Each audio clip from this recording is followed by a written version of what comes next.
Movie के start में हम कुछ लोगों को देखते हैं जो कि आसमान से नीचे गिर रहे होते हैं और इन लोगों में डैन भी होता है। ये लोग जाकर पानी में गिरते हैं। जैसे ही डैन पानी से बाहर आता है उसके हाथ में एक गन होती है, जैसे कि वो लोग एक वार लड़ने के लिए आए हुए हैं। इसके बाद हमें 28 साल पहले का सीन दिखाया जाता है जहाँ पर हम डैन को ही देखते हैं।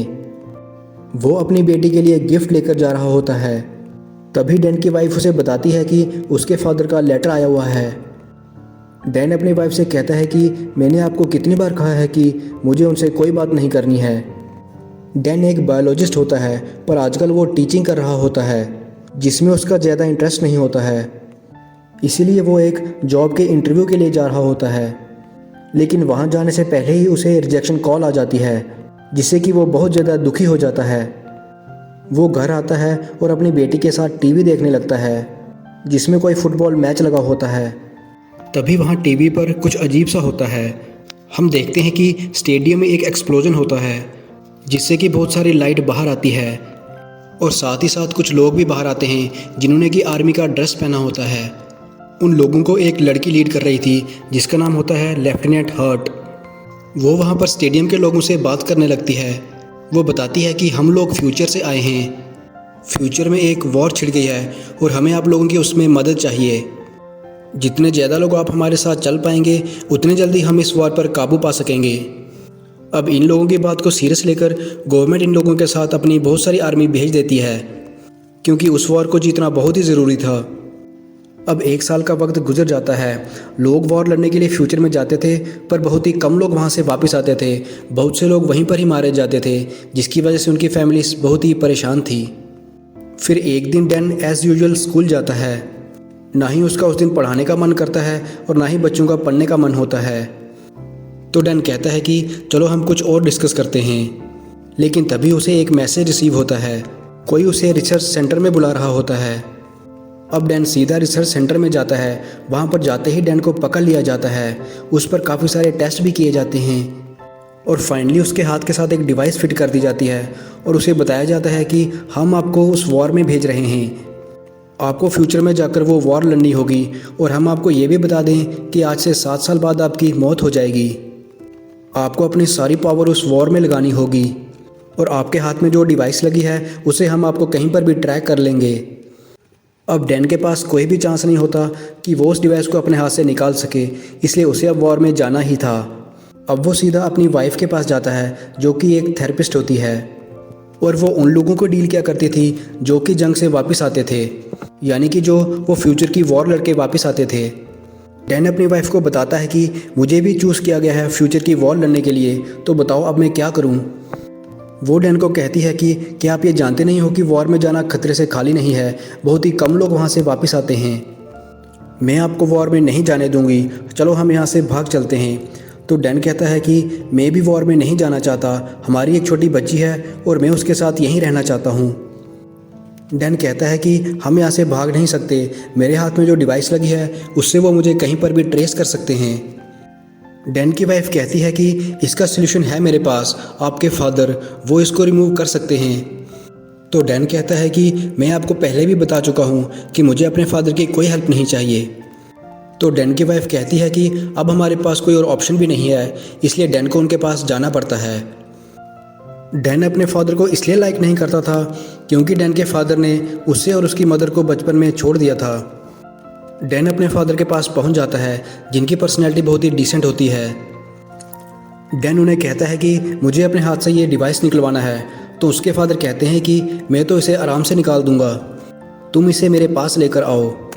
लेकिन डैन पास की बातें करने लगता है और ये सब सुनकर डैन के फादर को गुस्सा आ जाता है।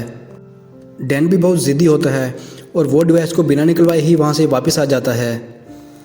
वो आकर अपनी वाइफ को कहता है कि अब तो मुझे वॉर में जाना ही पड़ेगा क्योंकि मुझे उसके लिए सिलेक्ट किया गया है।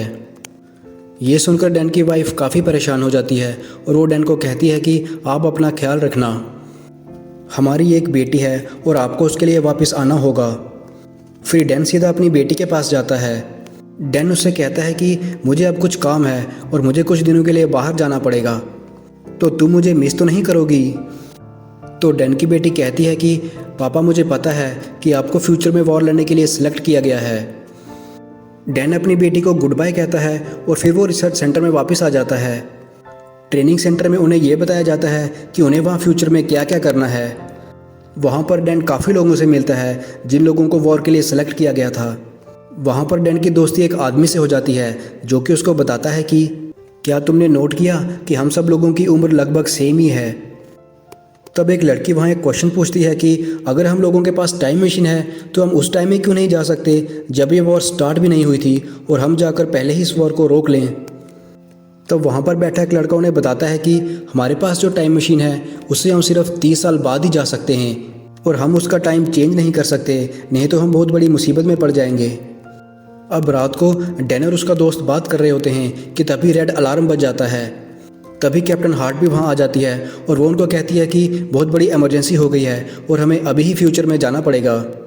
वो कहती हैं कि फ्यूचर में हमारी एक ही लैब है जिसमें कि रिसर्च चल रही है और उस लैब पर अटैक हो गया है। फिर उन सब लोगों को एक जगह पर इकट्ठा किया जाता है और एक एक कर उन्हें फ्यूचर में भेजा जाता है।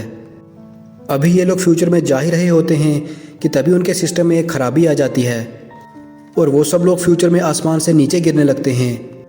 डैन और उसके साथ के कुछ साथी तो एक बिल्डिंग की छत पर एक स्विमिंग पूल में जाकर गिरते हैं जिसकी वजह से वो बच जाते हैं, लेकिन बहुत से लोग वहीं पर मर जाते हैं।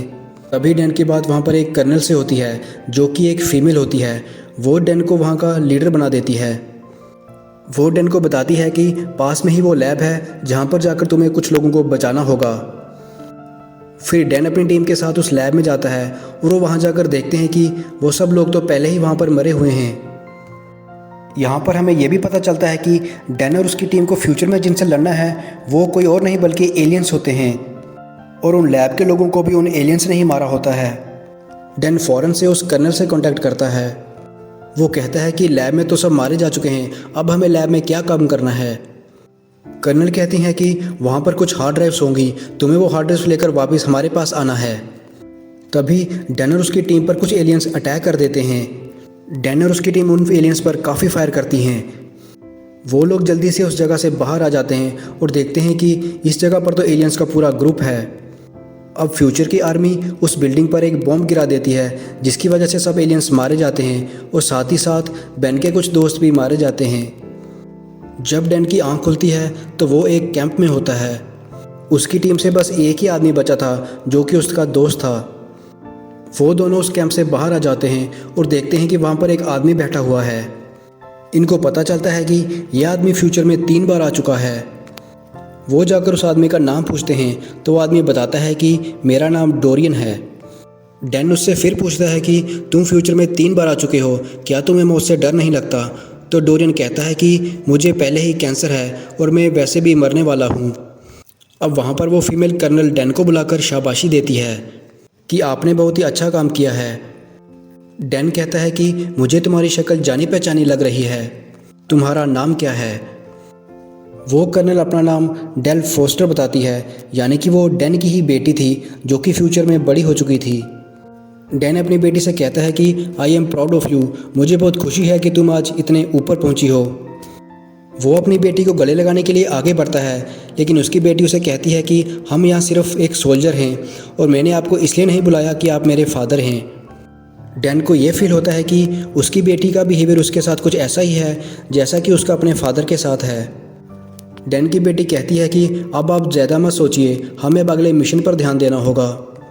डैन पूछता है कि हमारा अगला मिशन क्या है, तो वो कहती हैं कि अब हमें वहाँ जाना होगा जहाँ पर ये फीमेल एलियंस अंडे देती हैं और हमें वहाँ से एक एलियन को पकड़ कर लाना होगा ताकि हम उस पर टेस्ट कर सकें और ये पता लगा सकें कि इन्हें मारा कैसे जा सकता है। अब डैन और कर्नल एक हेलीकॉप्टर में बैठकर वहाँ जाने लगते हैं। फिर वो लोग वहाँ पहुँच जाते हैं। कर्नल डैन को कहती हैं कि आप यहाँ ऊपर हेलीकॉप्टर में ही रहें और मैं नीचे जाकर उन लोगों की मदद करती हूँ। अब ये सब लोग मिलकर उस फीमेल को एक केज में डालने की कोशिश कर रहे होते हैं, पर वो फीमेल बहुत ही पावरफुल होती है। वो उन सबको एक एक करके मारने लगती है।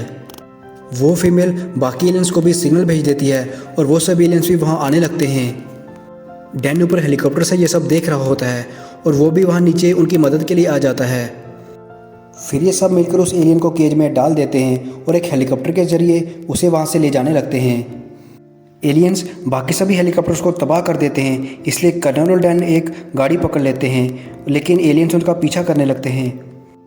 कर्नल सब एलियंस को गोली मार देती है और फाइनली वो एक समुद्र के किनारे पर आकर रुकते हैं। फिर ये लोग सीधा उस लैब में जाते हैं जहाँ पर उस फीमेल को रखा हुआ था। वहाँ पर जाते ही कर्नल उस फीमेल एलियन का ब्लड सैंपल लेती है। फिर वो उस ब्लड सैंपल पर टेस्ट करती है ताकि वो एक ऐसा टॉक्सिक बना सके जिससे कि इन एलियंस को मारा जा सके।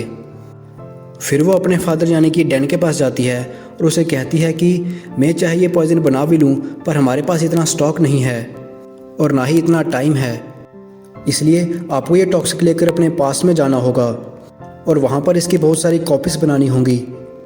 ये सुनकर डैन काफ़ी हैरान होता है और वो अपनी बेटी से पूछता है कि सिर्फ तुम मुझे ही क्यों भेज रही हो। तो डैन की बेटी बोलती है कि मुझे सिर्फ अपने डैड पर भरोसा है और सिर्फ आप ही ये काम कर सकते हैं। ये सुनकर डैन काफ़ी खुश होता है, पर वो अपनी बेटी से कहता है कि मैं तुम्हें यहाँ पर अकेले छोड़कर नहीं जा सकता। तभी उस फीमेल एलियन को होश आ जाता है और वो ज़ोर ज़ोर से बोलने लगती है, जिसकी वजह से बाकी एलियंस भी वहाँ आ जाते हैं। फिर वहाँ की आर्मी और एलियंस में वॉर स्टार्ट हो जाती है। तभी एक एलियन उस कर्नल को काफ़ी बुरी तरह से जख्मी कर देता है। डैन जल्दी से अपनी बेटी के पास जाता है और वो उसे कहता है कि अब मैं तुम्हें यहाँ अकेले नहीं छोड़ूंगा। लेकिन कर्नल कहती है कि पापा, आपको अब यहाँ से जाना होगा, अब आप ही हमारी आखिरी उम्मीद हैं। इसी के साथ एक एलियन कर्नल को अपनी तरफ खींच लेता है। डैन भी अपनी बेटी को बचाने के लिए वहाँ पर जंप लगाता है, लेकिन टाइम मशीन में होने की वजह से वो सीधा प्रेजेंट में आके गिरता है। वो काफ़ी ज़्यादा दुखी होता है क्योंकि उसे यह डर होता है कि उसकी बेटी को एलियंस ने मार दिया होगा। फिर वो देखता है कि उसका दोस्त भी वहीं पर है। वो कैप्टन हार्ट से कहता है कि फ़ौरन से इस टॉक्सिक की काफ़ी सारी कॉपीज़ बना लो। इस टॉक्सिन की मदद से उन एलियंस को मारा जा सकता है और मेरी बेटी का भी यही प्लान था। वो कर्नल कहती है कि अब हम फ्यूचर में नहीं जा सकते, वो टाइम मशीन अब डिस्ट्रॉय हो चुकी है। ये सुन के डैन काफ़ी ज़्यादा उदास हो जाता है। फिर डैन घर आ जाता है। वो अपनी वाइफ और अपनी बेटी से मिलता है। वो अपनी वाइफ को सारी बात बताता है। वो उसे बताता है कि हमारी बेटी इस दुनिया की हीरो बनेगी। हमारी बेटी ने ही फ्यूचर में वो टॉक्सिन बनाया है जिससे उन एलियंस को मारा जा सकेगा। फिर डैन डोरिन के पास जाता है जो कि प्रेजेंट में आ चुका होता है। उसके पास एक एलियन का नाखून होता है जिससे उन्हें ये पता चल सकता था कि इन एलियंस का ओरिजिन क्या है। फिर उनका एक दोस्त उस पर टेस्ट करके उन्हें बताता है कि इस नाखून पर तो लावा की राख है, लेकिन सिर्फ इतनी इन्फॉर्मेशन से हमें ये नहीं पता चलेगा कि एलियंस ने फर्स्टली अर्थ पर कहाँ पर अटैक किया। तब डैन कहता है कि मैं जिस क्लास को पढ़ाता हूँ वहाँ पर एक लड़का है जो कि सिर्फ लावा की बात करता रहता है, शायद वो हमें कुछ इन्फॉर्मेशन दे सके। फिर वो सब मिलकर उस लड़के के पास जाते हैं। वो लड़का कहता है कि जिस जगह पर लावा निकला था उस पर काफ़ी सालों बाद बर्फ़ गिरनी स्टार्ट हो गई और इतनी ज़्यादा बर्फ़बारी हुई कि वो लावा और उसकी राख उस बर्फ़ के नीचे ही रह गए और वो एलियंस भी ज़रूर उस बर्फ़ के नीचे ही कहीं होंगे। लेकिन फ्यूचर में जब सूरज की गर्मी से वो बर्फ़ पिघलने लगी तो वो एलियंस बाहर आ गए और फिर उन एलियंस ने हर जगह तबाही मचा दी। वो लड़का उनको उस जगह की पूरी लोकेशन भी बता देता है जहाँ पर वो एलियंस दबे हुए हैं। अब डैन अपने लोगों को लेकर स्पेशल फोर्सेस के पास जाता है, लेकिन वो लोग मदद करने से मना कर देते हैं।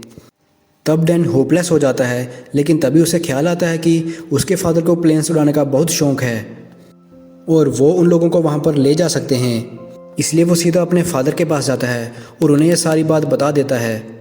वो बताता है कि आपकी ग्रैंड डॉटर की जान खतरे में है, वो फ्यूचर में बहुत बड़ी मुसीबत में है। अगर हमने इन एलियंस को यहाँ पर मार दिया तो फ्यूचर में हमारी बेटी पर कोई खतरा नहीं होगा।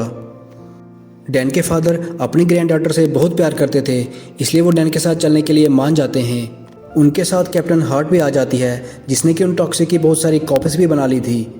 अब ये सब लोग वहाँ पर पहुँच जाते हैं और वो लोग बर्फ़ को पिघलाने के लिए वहाँ पर एक ब्लास्ट करते हैं। डैन का दोस्त और उसके फादर बाहर रुकते हैं और कर्नल हार्ट और डैन उस गुफा के अंदर जाते हैं जहाँ पर एलियन शिप था। शिप के अंदर उन्हें एक ऐसा रूम दिखता है जहाँ पर बहुत सारे एलियंस सोए हुए थे। डैन कहता है कि हमारे पास जो टॉक्सिन है हम वो उसे इन पर यूज़ करते हैं। जब वो लोग ऐसा करते हैं तो वो एलियंस बहुत ही शोर मचाने लगते हैं, जिसकी वजह से बाकी एलियंस जाग जाते हैं। डैन का दोस्त कहता है कि ये लोग बहुत ही ज़्यादा हैं और बहुत पावरफुल भी हैं, इनको मारने का बस एक ही तरीका है। हमें यहाँ पर एक ब्लास्ट करना होगा जिससे ये सब मर जाएंगे। तुम बाहर जाओ और यहाँ से एलियंस को बाहर मत निकलने देना। डैन उस एलियन शिप से बाहर आ जाता है और अपने फादर के पास आता है, जहाँ पर उसे पता चलता है कि एक फीमेल एलियन उस शिप से बाहर आ गई है। इसलिए डैन और उसके फादर उस फीमेल एलियन का पीछा करने लगते हैं। वो फीमेल एलियन इन दोनों पर अटैक कर देती है। तभी डैन को एक आइडिया आता है। वो अपनी बेटी का बनाया हुआ टॉक्सिन उस एलियन के पाँव में लगा देता है।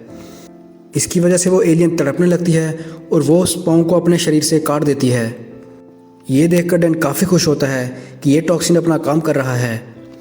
लेकिन वो एलियन अभी मरी नहीं थी, वो डैन की तरफ आने लगती है। तभी डैन के फादर अपने हाथ में एक कट लगाते हैं ताकि वो एलियन उनके पास आ जाए। फिर वो एलियन डैन के फादर की तरफ बढ़ने लगती है और जैसे ही वो उनके पास पहुंचती है, डैन फिर से उस एलियन को पकड़ लेता है। वो जल्दी से वो टॉक्सिन उस एलियन के मुंह में डाल देता है, जिससे वो एलियन जलने लगती है और वो पहाड़ से नीचे गिर जाती है। अब वो सारे लोग सेफली अपने घर में जाते हैं। डैन के फादर अपनी ग्रैंड डॉटर से मिलकर बहुत ही खुश होते हैं और वो प्रॉमिस करते हैं कि अब वो लोग कभी भी एक दूसरे से अलग नहीं होंगे। और इसी के साथ ये मूवी भी एंड हो जाती है। Thanks for watching this explanation.